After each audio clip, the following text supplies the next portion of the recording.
tardes a todos. Vamos a dar inicio a la clase, el curso del día de hoy. Tiene que ver con el tema de economía mexicana o nacional. Va a ser impartida y tengo gusto en presentarles al camarada Héctor Mora Cebadúa.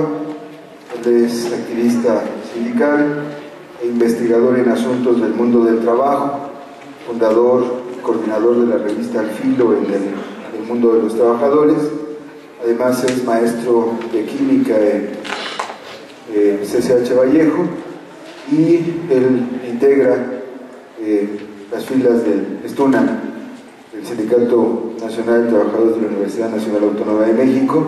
Héctor. Gracias, compañero. Gracias, Fernando. Pero lo primero es que siempre estar... permíteme, Héctor, a los compañeros de la cabina, si me pueden bajar la intensidad de la luz de aquí del estrado. Bien. ¿No se puede o no están? No están. Bueno, mientras comentas algo y ahorita llamo por teléfono. Pero mientras les digo, creo que decir, les decía que pues siempre estar entre compañeros del SME, por un lado es un honor, pero por otro lado es un compromiso fuerte porque, pues como ustedes lo saben y todo el mundo lo dice por ahí, aquí más chimuelo, más que fierro, entonces no es fácil atreverse a hablar frente a ustedes. Yo he sido activista sindical toda mi vida laboral.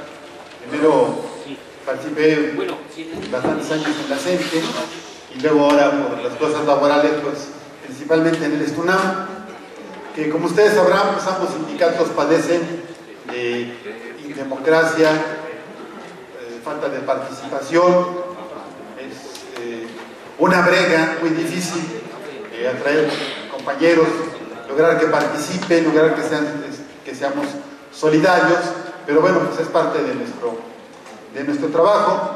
Como escucharon ustedes, ahorita que dijeron, yo no soy economista, soy investigador independiente, soy profesor de química en el CCH Vallejo, pero pues trato de informarme y voy a tratar de platicar con ustedes algunas cosas, pero antes de, digamos, entrar en materia, pues quiero felicitarlos, en primer lugar porque los compañeros jubilables ya están el día de hoy empezando a cobrar, lo cual es un triunfo relevante y contundente de la resistencia de todos ustedes y los demás compañeros. No ha sido fácil, obviamente, ustedes lo saben perfectamente, pero le están demostrando a la sociedad y sobre todo a sus demás hermanos de clase, a todos los demás trabajadores y sindicalizados, que se puede resistir, se puede mantener la dignidad y después, a veces es una lucha muy larga, pero se logran frutos como los que están empezando a obtener. Y pues esto nos anuncia también que está cerca el reingreso de alguna manera, ¿no? Que es esto lo principal. Bueno, entonces, dicho todo lo anterior, quise comenzar con algunos textos, primero una breve reflexión y luego un poquito de hacerle a la historia. El mundo, tanto en la antigüedad como ahora, lo construimos los trabajadores. Las pirámides, los canales de riego, los molinos, el pan, el vino, no habría que olvidarlo, las carretas, las construyeron trabajadores. La Estación Espacial Internacional, las computadoras, los programas de cómputo que han hecho multimillonario a el dueño de Microsoft, los teléfonos celulares que han hecho multimillonario a Carlos Slim, la radio, la televisión, los autos, los plásticos, los nuevos materiales, las medicinas, las vacunas, los equipos de diagnóstico y la ciencia en general, todos fueron inventados, diseñados, construidos y operados por trabajadores. Como ustedes lo saben perfectamente, todos son obras del proletariado, el mundo es nuestro. El mundo lo hemos construido nosotros, lo único que nos falta es hacernos del poder. porque todos los avances técnicos, todas las cosas construidas, los hemos hecho nosotros. Los dueños de las empresas no han inventado nada de todas esas cosas, todo lo hemos creado y trabajado nosotros. Solo nos falta el poder político, lo demás, que no es poca cosa, ya lo hicimos. Bueno, ser trabajador, sin embargo, ser trabajador en el mundo globalizado es una desventura. Tanto así que el informe de la OIT sobre el empleo en el mundo, en 2004-2005, ya establecía que la mitad de los trabajadores del mundo vivían desde entonces ya en pobreza y que las políticas económicas para crear empleo, le llaman la OIT, decente y productivo, son claves para reducir la pobreza. Casi 186 millones de personas estaban desempleadas en el 2003 y 2.800 millones tenían empleo, pero la mitad, 1.400, con todo y tener empleo, vivían en pobreza, con menos de $2 al día, y 550 millones subsisten con $1 al día. Es una prueba más que contundente. La propia OIT, una dependencia de la ONU, aceptando cínicamente cómo la inmensa mayoría de los trabajadores del mundo nos encontramos en condiciones laborales y salariales muy desfavorables. Esto lo saqué de un libro que hice con el compañero Víctor Palacio sobre estas cosas de la economía y el mundo, y es una entrevista a un obrero que dice: ¿qué? No, ¿quién sueña con ser obrero? ¿Quién va a querer ser esto? Llevo 16 años de obrero y ¿qué tengo? Nada, apenas voy a pagar una casa de 60 metros. Hemos tenido hambre y solo ve mi refrigerador, ahí está, pero sin carne ni frutas. ¿Sabes cuánto tengo en mi bolsillo? Ni siquiera 100 pesos. ¿Tú crees que alguien sueña con esto? Jamás he tenido coche. Voy y vengo en metro, fastidiándome 2 horas diarias. Y en 17 años de casados, solo hemos podido salir una vez de vacaciones. Desgraciadamente, este no es un caso ni raro ni excepcional de ninguna manera. Pero sí nos debe llevar no solo a quedarnos en el nivel de la queja, sino la responsabilidad y la reflexión. La nueva central de trabajadores y la OPT, entre el montonal de tareas que se han echado encima, una de ellas es recuperar la buena fama, la dignidad, la honra y el prestigio de la clase trabajadora. Que ser trabajador, que ser proletario no sea una desgracia y una desventura, sino una cosa que los niños anhelen y deseen ser. Esa es una parte que el movimiento de izquierda, el movimiento revolucionario, los partidos o las organizaciones revolucionarias no hemos logrado atender ni desarrollar. Deberíamos, los pueblos del mundo, estar orgullosos de nuestros proletarios y nosotros de ser proletarios. Sin embargo, la lucha ideológica en este aspecto, pues ahí vamos muy rezagados, porque más bien parece ser que la gente quisiera hacer cualquier otra cosa excepto trabajador, sobre todo por lo que nos pagan. Definición de economía, para ir entrando en materia más o menos. Lo que se supone que tendría que ser este asunto de la economía y la ciencia puede marcarse dentro del grupo de ciencias sociales, ya que se dedica al estudio de los procedimientos productivos y el intercambio y el análisis del consumo de bienes, productos y servicios. El vocablo proviene del griego y significa administración de una casa o familia. Es, digamos, la definición más general, pero también podemos ver que se encarga o estudia la extracción, producción, intercambio, distribución y consumo de bienes y servicios, la forma o medio de satisfacer las necesidades humanas mediante los recursos que se consideran escasos y la forma en que individuos y colectividades sobreviven, prosperan y funcionan.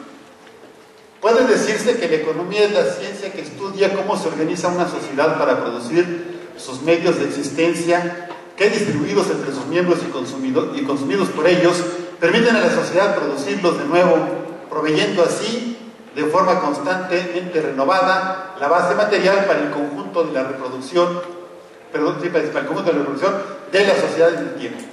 Bueno, esta definición no es una definición muy académica, es más, voy a confesar la fuente, aunque luego le hacen una burla cuando hace esas consultas, es de Wikipedia, pero la quise poner porque aún en las definiciones más sencillas, más de divulgación, ya empieza a aparecer en la economía esto: la forma de satisfacer las necesidades humanas y las formas en que se organiza la sociedad.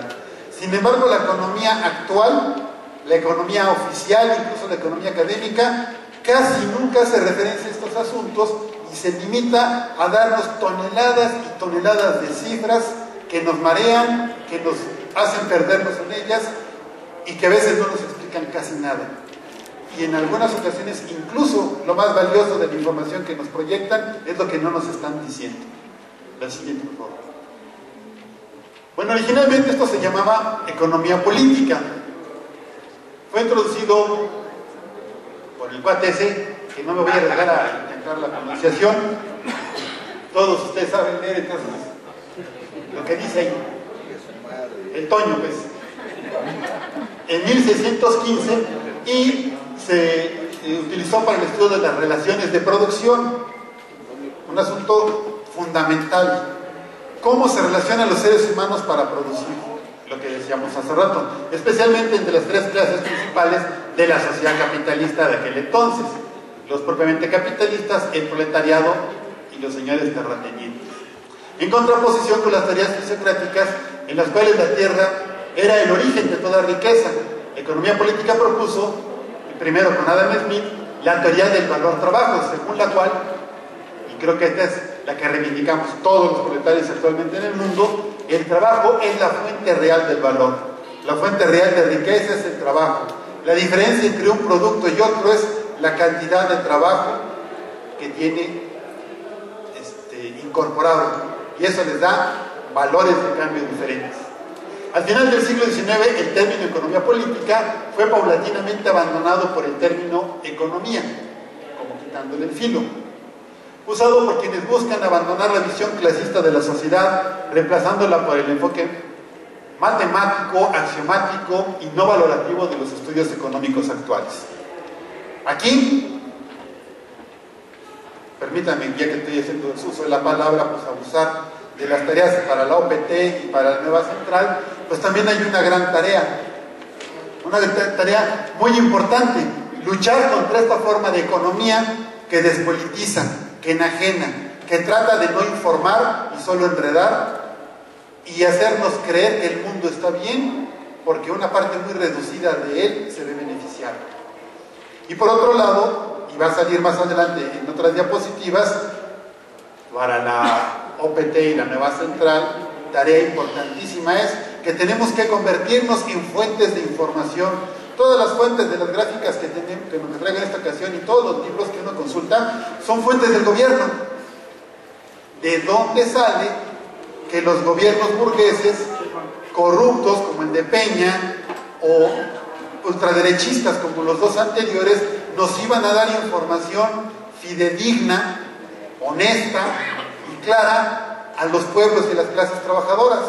Es como pensar que Obama fuera a distribuir la información económica de los Estados Unidos clara y accesible para el pueblo. Como que nos pasamos ahí de eso que todos sabemos, pero tenemos que atenderlo, y entonces tenemos que encontrar la forma de nosotros crear nuestra información, nuestras fuentes de información. El término se utiliza para referirse a estudios interdisciplinarios que se apoyan en la economía política, bueno, en la actualidad me refiero, la sociología, la comunicación, el derecho y la ciencia política, para entender cómo las instituciones y los entornos políticos influyen sobre la conducta de los mercados. Esto es lo que más dejan de lado: cómo la política, la ciencia, las acciones humanas repercuten en el mercado. Y los únicos actores que para quienes nos informan tienen que ver con el mercado son, dicen ellos, los inversionistas. Un grupo misterioso de personas que nunca sabemos por qué están contentos, por qué se asustan. Y nos dicen, es que los inversionistas se asustaron y entonces bajó la bolsa y nos joden. Y luego nos dicen, es que los inversionistas están contentos y agarran su lana y nos joden. O sea, cuando a esos cuates les pasa lo que les pase, los jodidos somos nosotros. Pero pareciera que solamente ellos existen, que son el único actor político en la sociedad. En la ciencia política, en cambio, El término se refiere a las teorías liberales y marxistas que estudian las relaciones entre la economía y el poder político. Asunto en el que hacía hincapié mucho Carlos Marx, hacía tanto hincapié en señalar este asunto que se han pasado más de un siglo acusándolo de que el único en lo que pensaba era en economía, lo cual es absolutamente falso. La economía política internacional es una rama actual de la economía a la que le concierne el comercio y las finanzas internacionales y las políticas estatales que afectan el intercambio internacional, como las políticas monetarias y las fiscales. Que estas se convierten en un asunto importante para las organizaciones proletarias porque siempre nos argumentan que por motivos fiscales no nos aumentan el salario, o por eso nos van a subir la gasolina, o por políticas monetarias que deciden devaluar la moneda, por ejemplo, resulta que nuestro salario vale mucho menos que el día que me lo dieron. Entonces, son también materias a las que debemos de prestar la atención. Vamos a entrar un poquito ya a la cuestión que es propiamente de esta intervención, que es el asunto de la economía en México. Vamos a recapitular un poquito parte del pasado. Hay un periodo que se conocía en México como el milagro mexicano, incluso libros de otros países lo refieren como el milagro mexicano, y por supuesto los gobiernos priistas se llenaron la boca durante décadas y décadas hablando del famoso milagro mexicano. A partir del 40 México inició una etapa llamada, como ya dijimos, que se caracterizó por el crecimiento sostenido. Fue el cambio hacia la formación de una nación moderna e industrializada. Sobre todo esto de industrializada. En un primer momento se trató de lo que le llaman crecimiento hacia afuera. La Segunda Guerra Mundial propició el crecimiento de la economía mexicana, porque las grandes potencias tenían muchas cosas que consumir por la guerra y no tenían tiempo para ponerse a producirlas, o habían transformado su industria en una industria de guerra. Entonces, otros países tuvimos que proporcionarles los productos que ellos no tenían tiempo o ganas de producir, y nos vimos beneficiados, por supuesto, con ese asunto. Por eso le llaman un periodo de crecimiento hacia afuera, basado en el dinamismo del sector primario. Eso fue lo que nos jodió en buena medida. El sector primario, como seguramente la mayoría de ustedes saben, se refiere al sector agrícola, minero, el que explota directamente los productos de la naturaleza.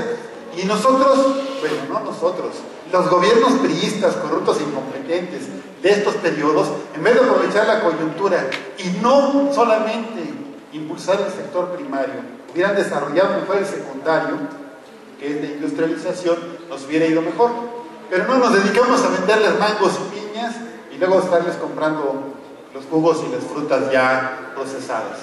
Esta política puede definirse como de crecimiento sin desarrollo, ya que el número de industrias del país aumentó, pero sin una base sólida que es el desarrollo social. O sea, la población, sobre todo rural, pero también urbana, siguió pobre, rezagada y poco educada. Las empresas crecieron y vendieron mucho, pero el país no mejoró sus condiciones sociales realmente.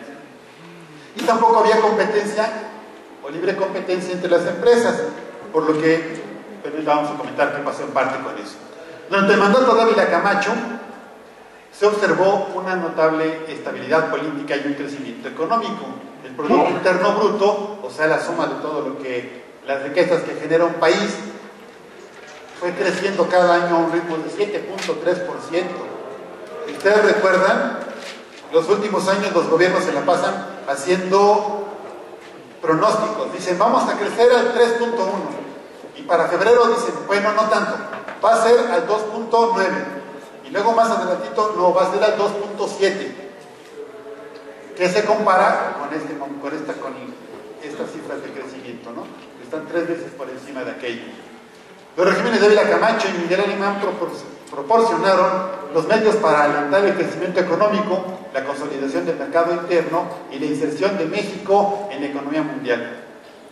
La actividad industrial registró un vigoroso crecimiento. La tasa de crecimiento del Producto Interno Bruto alcanzó entre 47 y 52, un promedio anual de 5.7%, un poco menos rápido, pero seguía siendo bastante mejor que lo que pasa ahorita, con un gran crecimiento en la producción en energía eléctrica y petróleo, y también en la industria manufacturera, lo que les decía que se estaba vendiendo a otros países, y de la construcción. El crecimiento hacia adentro. De 56 a 70 la economía mexicana gira 180 grados, creciendo hacia adentro vía lo que le llamaron sustitución de importaciones. La economía mexicana estuvo basada en el dinamismo del sector industrial a costa del sector agropecuario, o sea, extrayendo recursos, sobreexplotando, abaratando los productos del sector agropecuario, se pudo lograr darle condiciones de mejor desarrollo y para obtener mayores ganancias al sector industrial, pese a que el gobierno priista, los gobiernos priistas siempre presumieron de estar muy aliados y muy cercanos al campo. Traidores como siempre han sido, hablaban de los campesinos mientras los jodían y los jodían. Por eso seguimos teniendo, bueno, ahora un campo abandonado, pero sobre todo plagado de pobreza. El crecimiento industrial en el periodo 40-70 mantuvo un ritmo sostenido, aunque basado en un mercado cautivo que le proporcionaba la política proteccionista del Estado, situación que trajo como consecuencia el crecimiento de empresas sin competitividad con el exterior y baja calidad en sus productos, que les impidió consolidarse a través de las exportaciones, condición que les impediría soportar la posterior apertura del mercado nacional. La política proteccionista hizo que estos sectores industriales crecieran a la sombra del gobierno, que no tuvieran que competir casi entre sí, que estuvieran muy subsidiados y nos ofrecían primero condiciones de trabajo y de salario muy bajas, muy magras, pero además productos de una calidad ínfima. Los que están aquí que tengan, pues si hubiera alguno que tuviera más de 40, cosas así, podrán recordar que era tradicional en los 60s y los 70s que la gente que en cuanto podía se iba a Estados Unidos a comprar cosas, desde chicles y zapatos hasta productos eléctricos, porque todo lo que se fabricaba en México, pese a la frasecita de leche en México está bien hecho, era casi una porquería, que sería igual o más caro que el extranjero, pero además con una calidad muy inferior. Y eso era parte de la política proteccionista. Como no tenían con quién competir y nos tenían jodidos y nos tenían esclavos de sus productos, pues teníamos que consumirles. Toda proporción guardada es algo parecido a lo que pasa con Televisa. Décadas de no haber competencia en la televisión ha permitido que ellos tengan los productos más nefastos en la televisión, y como no hay competencia es lo único que hay que consumir casi, entonces la gente se tiene que aguantar. Bueno, vamos a empezar con las series de tablas gráficas, que es parte bonito de la economía, pero también tiene un problema. En esta tabla vemos el crecimiento del Producto Interno Bruto a lo largo de 12 sexenios, más o menos, y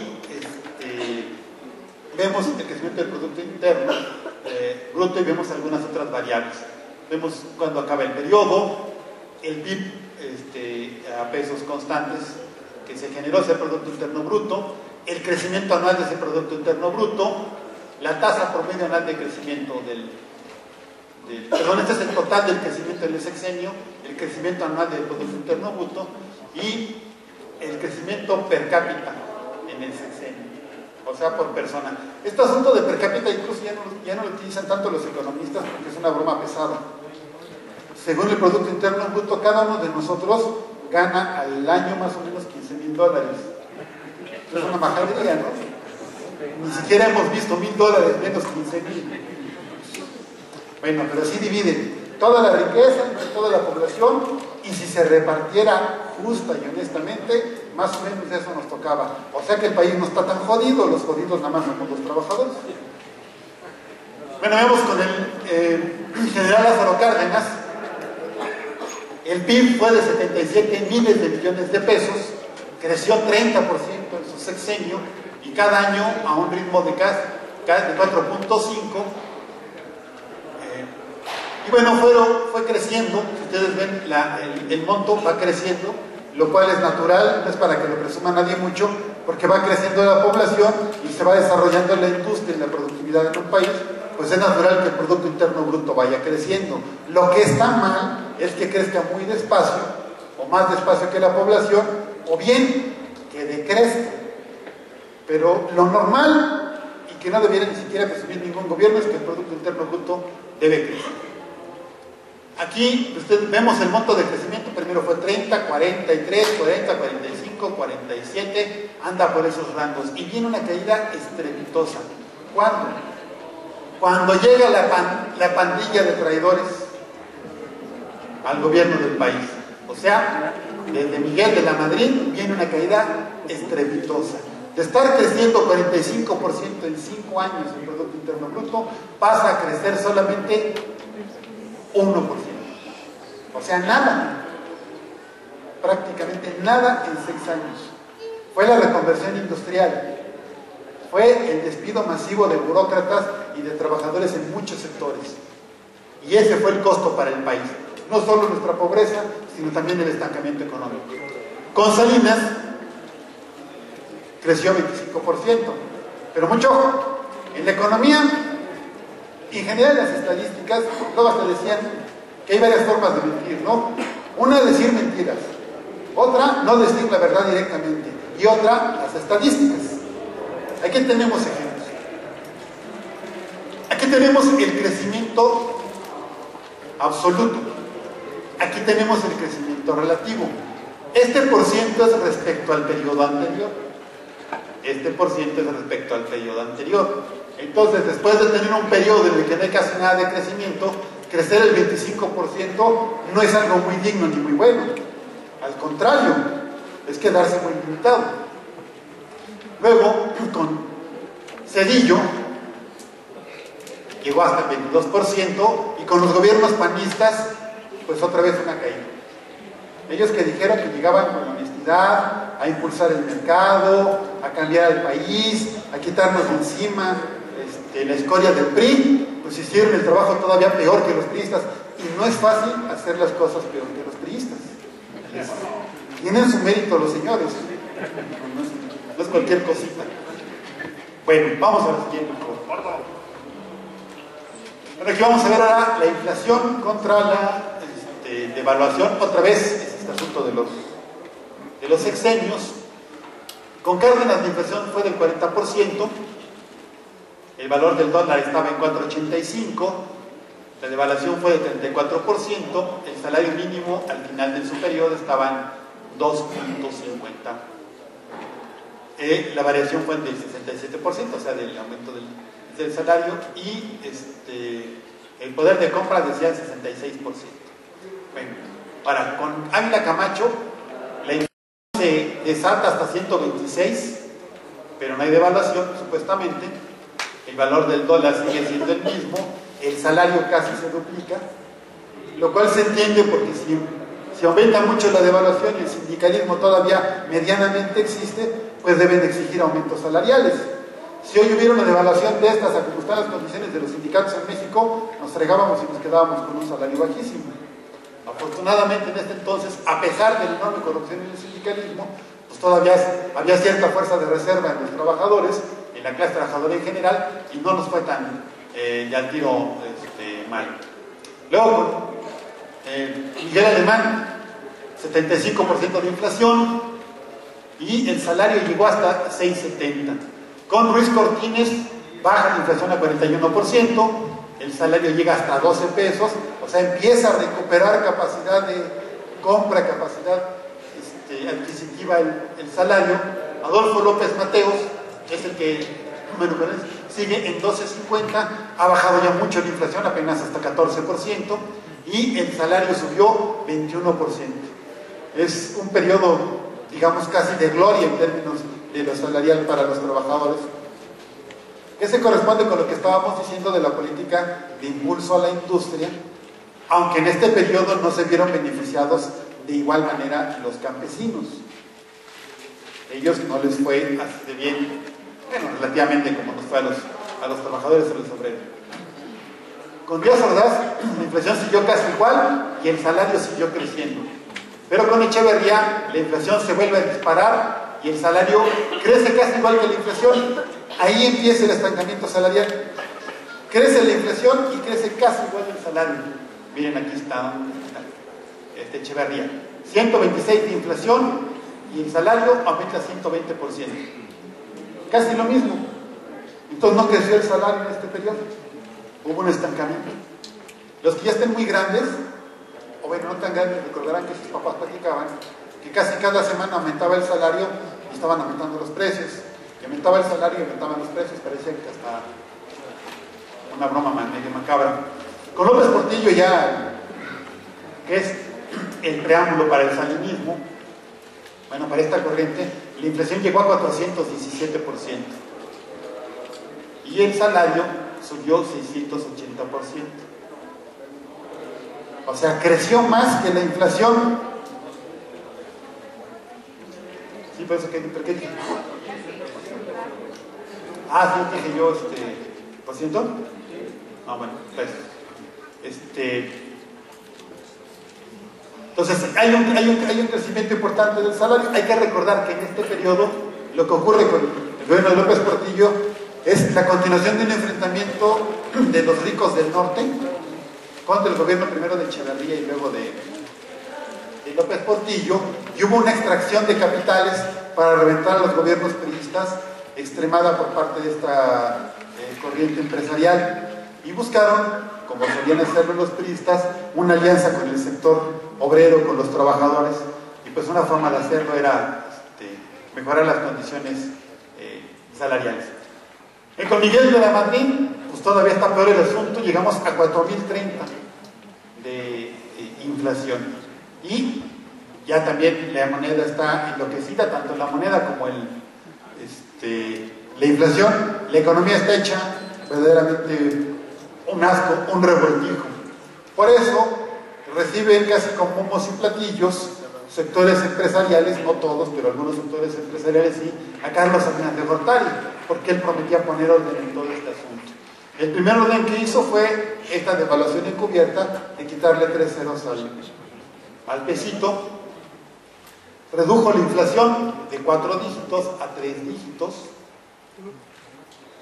Y bueno, el salario lo incrementó, pero bueno, aquí le quitaron ya los ceros, ¿no? Y bueno, ya con los últimos 2 sexenios, el asunto sigue un poco a la baja, aunque sea con este bache.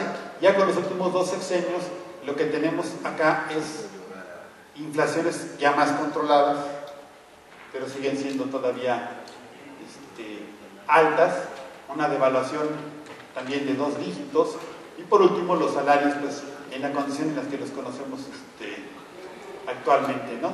En la que si vemos la variación del poder de compra, pues lo que hemos tenido en estos 2 sexenios, pues también es a la baja, igual que en los últimos 3, ¿no?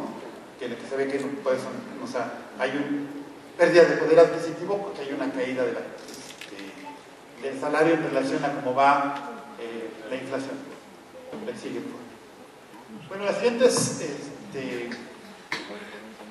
gráficas son las tomé de un trabajo del doctor Gerardo Fogí, y luego les digo cuando ya nos vamos a ver la distribución del ingreso. Esta parte de los estudios económicos es la que menos divulgan los medios de comunicación comerciales, de la que menos nos dan a conocer. Siempre nos dan las macrocifras, cuánto de inflación, cuánto de evaluación, Producto Interno Bruto, cosas así. Pero en estos estudios lo que se ve es cómo se distribuye entre los miembros de una sociedad el ingreso. Dice, distribución funcional se refiere del ingreso, después el reparto por propietarios de los factores de producción, o sea, la función que tiene uno frente al proceso de producción. Y la distribución personal del ingreso se refiere al reparto por hogares o personas. En estos estudios suele dividirse la población en grupos de 10, como si formaran a todo mundo y dijeran, a ver, aquí se para el más pobre y vamos así, hasta allá el más rico. Contamos cuántos son y los dividimos en 10 grupos iguales. Y esos les llaman deciles, y entonces es parte de lo que vamos a ver en de las gráficas posteriores. Ahora tenemos concepto de remuneraciones, o sea, los salarios, en millones de pesos corrientes son 4 millones de millones, o sea, lo que nos llevamos los trabajadores, que somos muchos milloncitos. Eso representa el 16%. Y el excedente bruto de operación, que es como le llaman los economistas a las ganancias, y esos son casi 10, o sea, 9.5 millones de millones, que representa el 36%. Ellos son poquitos y se llevan el doble de los que nos llevamos muchotes. Ahí vemos que algo en esta economía no funciona, porque si lo generamos entre todos, ¿por qué hay una distribución tan poco justa? Bueno, aquí está un poco más detallado, son cifras bastante recientes, del 2010. El Producto Interno Bruto son miles de millones, aquí tenemos 13,000 miles de millones, es el Producto Interno Bruto. Los asalariados nos quedamos con 3.6, como 3,5, ¿sí? En impuestos se van 1.3, los patrones se llevan 5.4 y este 2.6 corresponde a lo que le llaman ingreso mixto, o sea, las empresas familiares, las microempresas, en las que los dueños son en parte también trabajadores con sus familias. Entre este y este otro, y de los trabajadores, pues se juntan los tres. Entonces el Producto Interno Bruto, después de los impuestos, seguimos nosotros, luego, primero los pequeños negocios, que son muchos y que, por cierto, son los que aportan la mayor parte de los trabajos, son los que les dan el 85-88% de los trabajos en el país, y las empresas más grandes, medianas y grandes son las que se llevan esta parte, las que son propiamente empresas. La siguiente, por favor. Bueno, esta es la explicación de lo que les decía: el ingreso mixto, el excedente bruto y la remuneración. Bueno, aquí nos comentan la encuesta nacional de ingreso y gasto de los hogares, que se dirige a hogares de nacionales extranjeros que residen habitualmente en viviendas particulares dentro del territorio nacional.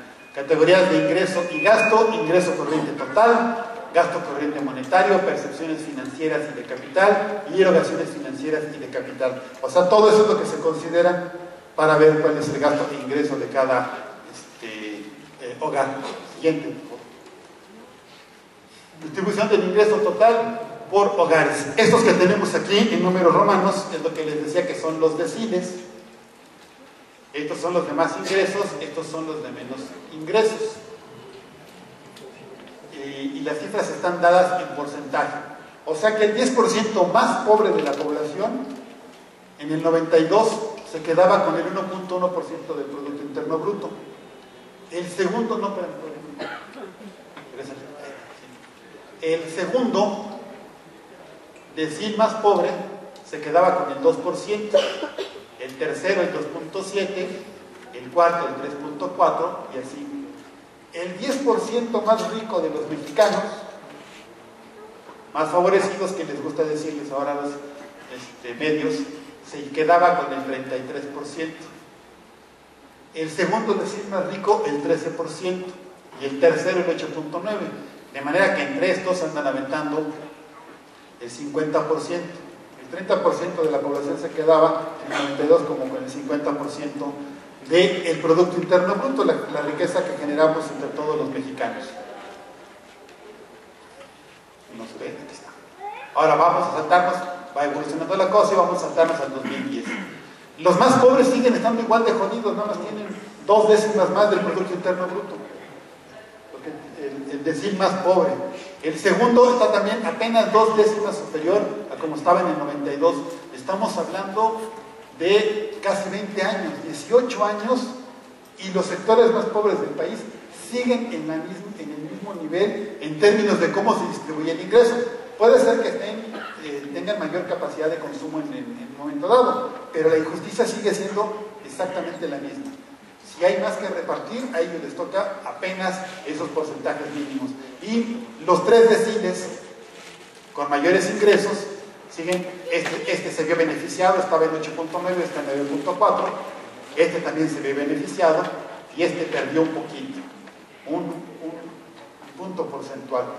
O sea, los más ricos perdieron un poquito en estos 18 años. Bueno, en este año, porque en este otro pues, se vieron hasta beneficiados con un 2%.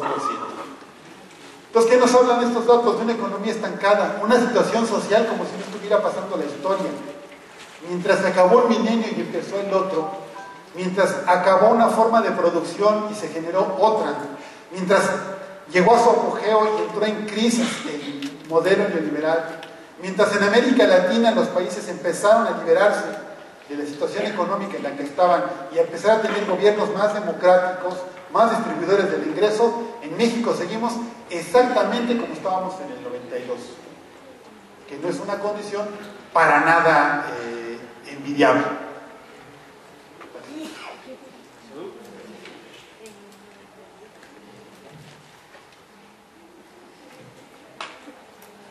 Bueno, distribución del ingreso corriente total por hogares. En el 92 el 40% más pobre se quedaba con el 12%, pero aquí estamos hablando, y el 40% siguiente, o sea el otro 40% que le sigue en pobreza, 33%, entonces el 80% se estaba quedando con el 45%, 46% del Producto Interno Bruto. Y, otra vez, el 10% más rico, el 73%, perdón, 37%, más el 20% del otro, entonces una mitad de la población, bueno, no la mitad, el sector más pequeño de la población, 30% se queda con el casi, que dice ahí 80%. Bueno, este es un factor de los 10 más ricos entre los 40 más pobres, da este producto. Ahorita vamos a ver los cálculos semejantes de esas cosas, y también la evolución de ese va un poco a la baja. En el 2010 tenemos que el 40% más pobre apenas le toca el 14% del PIB, el 35% con el siguiente, y los más ricos, el 20% más rico, el 50%, y el otro, el 10%, de ese 20%, el 10%, 33%. Es otra forma de reiterar la misma situación de injusticia y mala distribución del ingreso. Bueno, aquí van esta parte que les decía que ven algunos cálculos que hacen los economistas. En la curva de Lorenz es un indicador de la distribución de algunas variables, ingresos, riqueza, tierras, etcétera, por hogares, familias o personas. La curva se construye con porcentaje acumulado de hogares en las abscisas hacia abajo y las ordenadas, la parte vertical, porcentaje acumulado de variables cuya distribución se está estudiando. En este caso pues sería el ingreso. La diagonal, esta es la parte clave de la interpretación de las gráficas que vamos a ver ahorita, es la distribución perfectamente equitativa de la variable. Por ejemplo, el 20% del ingreso es recibido por el 20% de las familias. O sea, una situación matemáticamente ideal, no socialmente ideal, matemáticamente ideal. Mientras más cerca esté la curva de Lorenz de la diagonal, más equitativa es la distribución del ingreso. Vamos a ver cómo sería el asunto. Aquí está una gráfica hipotética, porcentaje acumulado de familias, porcentaje acumulado de ingresos. La diagonal nos daría la distribución equitativamente perfecta y la curva nos muestra qué tan desviado está la situación real de ese ideal. Ya vamos a ver qué calcularon acá para nuestro país, para 2010 y para el 92. 92 en verde, como ven ustedes. La curva es prácticamente igual, un estancamiento. Y hay una distancia bastante respetable, considerable, entre la diagonal, que sería la distribución perfecta, y la situación que nos encontramos en el país. Mientras menos injusto sería el país, más hacia arriba tendrían que estar las curvas. Pero independientemente de la comparación con otro país, en 18 años la mejora, vean ustedes, es bastante pequeña en cuanto a la injusticia, en cuanto a la corrección de la injusticia social que padecemos. El coeficiente Gini es el índice de distribución del ingreso, se deriva de la curva de Lorenz Los valores son entre 0, que sería la equidad perfecta, y 1, la desigualdad perfecta. Vamos a ver, sigue. Y ahí vemos, de 92 a 2010, la desigualdad o la injusticia se ha reducido. Recuerden que el 1 sería la total desigualdad y 0 la total igualdad. Pero esta gráfica, además de que nos muestra en otro estilo, digamos, lo que comentábamos del anterior, la quise poner también porque aquí es uno de las formas en las que, bueno, incluye uno de los truquitos con los que se nos miente con la economía con mucha frecuencia. La altura, la escala que se utilice para este eje, nos da qué tan separados van a estar los datos hacia arriba. Si aquí la escala la pongo muy separado, se ven diferencias muy grandes. Si la escala la pongo muy bajita, chaparrita, así más apretada, y todas las variaciones van a ser pequeñas. Cuando nos presentan gráficas, sobre todo los gobiernos, acostumbran a manipular mucho esto del tamaño de las escalas, para mostrarnos que una variación es muy grandota cuando en realidad no lo es. Porque cuando vemos una gráfica, todo el mundo nos vamos casi siempre directo a la curva y no vemos gran cosa acerca de las escalas y de los ejes. El comportamiento está bastante claro aquí, pero ven, la variación fue de 0.47 a 0.43. O sea, hay 4 centésimas de mejoría en 18 años. 4 centésimas que por el tamaño de la escala se ven más separadas, se ven más grandes, pero en realidad la diferencia es bastante insignificante, bastante pequeñita.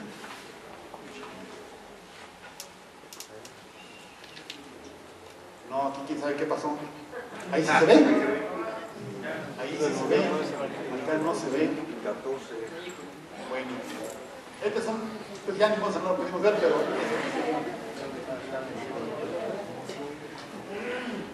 ahí están unos índices, es el mismo índice Gini de igualdad y desigualdad, pero comparando más o menos en los mismos años a varios países. En vez de ponerlo como punto 45 o cosas así, lo pusieron como si hubieran multiplicado por 100. Y vean ustedes, en Finlandia andan en 26, cuando nosotros estamos en 47, en Brasil están peor que nosotros con 54, en Chile 52, Japón 24 y Noruega 25. Para otras gráficas que tenemos para la siguiente ocasión, vamos a ver también algunas de las trampas que utilizan para presentarnos la información en términos más favorables, también decidiendo con qué países nos comparan, porque últimamente les ha gustado mucho estarnos comparando con países como Colombia. Están obsesionados con compararnos con Colombia, pero con Venezuela casi nunca nos comparan. Casi nunca nos comparan con Cuba, pero sí nos comparan con Costa Rica, por ejemplo. Casi nunca nos quieren comparar con países europeos para algunas mediciones, pero sí les encanta compararnos con Argentina, Chile, que es que porque tienen condiciones más parecidas, pero siempre nos andan presumiendo también que somos una de las economías más poderosas. A ver, sigue otra de estas o ya se acabaron. Bueno, vamos, la última, penúltima. El documento del que la saqué es esta cosa que está aquí arriba: Salario, Empleo y Endeudamiento en México, de Alejandro César López Bolaños. Tasa de crecimiento promedio del Producto Interno Bruto de 50 al 2012. El porcentaje está hecho como si el 2010 fuera el 100%, ¿no? Y lo que vemos son unas fluctuaciones bastante grandes, pero dentro de ese montonal de fluctuaciones, si ustedes se fijan, la tendencia es más bien hacia la baja. Cuando decíamos que lo normal, lo natural en una economía al mediano y a largo plazo siempre debe ser el crecimiento del Producto Interno Bruto, porque la población está creciendo y el paradigma central del capitalismo es que la economía siempre debe crecer. Según el funcionamiento y la competitividad del capitalismo, la economía siempre debe crecer año con año, porque si no crece o se estanca, empieza a decrecer, porque insisto, la población sigue creciendo, entonces lo que hay que repartir entre más gente. Crecimiento del salario mínimo promedio general, promedio anual en periodos seleccionados. Aquí tenemos de 71 a 76, crecimiento de 5.2, 77 a 82, un decrecimiento, 83 a 88, decrecimiento, 89 a 94, sigue decreciendo, casi en el 5% en los tres casos. Mejora del 95 al 2000, es cuando nos empiezan a presumir que la economía está mejorando, que los trabajadores están cada vez mejor, que nos estamos recuperando, que nuestro ingreso ya está mejorando. Y no está mejorando históricamente, miren la enorme diferencia. Y luego en el 2001 al 2006, en el sexenio de Fox, la friolera de 0.3%. Y en el de Calderón, menos todavía, 0.1%.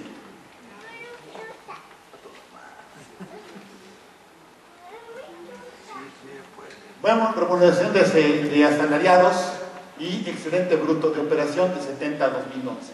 Aquí lo que se compara es cómo han evolucionado las ganancias de los patrones contra nuestros ingresos, lo que nos pagan a nosotros. Y pues se ve del 70 acá al 2012.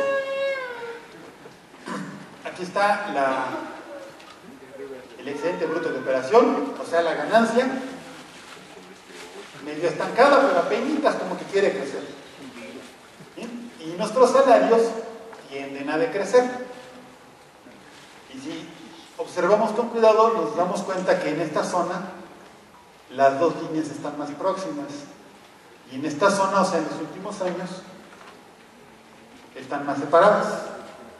O sea, que la distribución entre nosotros y ellos es cada vez más injusta. Cada vez ganan más y cada vez ganamos menos.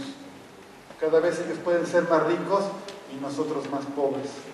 Cada vez podemos llevarle menos a nuestros hogares y ellos cada vez pueden disfrutarla más parte.